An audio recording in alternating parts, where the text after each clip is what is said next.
सञ्जय उवाच दृष्ट्वा तु पाण्डवानीकं व्यूढं दुर्योधनंस्तदा आचार्यमुपसंगम्य राजा वचनं ब्रमेत्।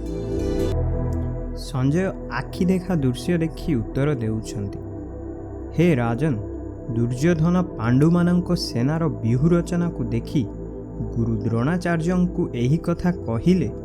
संजयंकु दिव्य दृष्टि प्राप्त थिला।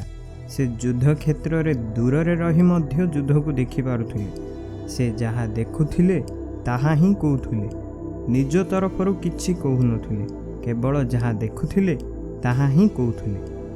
तांकर सेही दिव्य दृष्टि जोगु आज आमको गीता सुनिबाकु मिलुछि। पश्चेता पाण्डुपुत्रणामाचार्य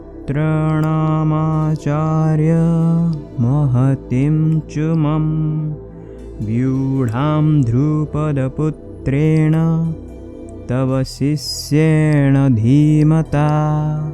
हे आचार्य, ध्रुपद पुत्र दृष्टद्युम्न आपणकर ही बुद्धिमान शिष्य पांडुपुत्रंक विशाल सेनार व्यूहकार रचना दृष्टद्युम्न ही करिछि। व्यूहकार रचनार अर्थ हैला केउ विशेष प्रकार रे सेनार योद्धा ठिया होइछन्ति। एको एपरि व्यूह जहा भितरे प्रवेश करिबा असंभव, जदि प्रवेश करिबारे सफल भी हेले मध्य केबे बाहर को आसी पारिबे नाही।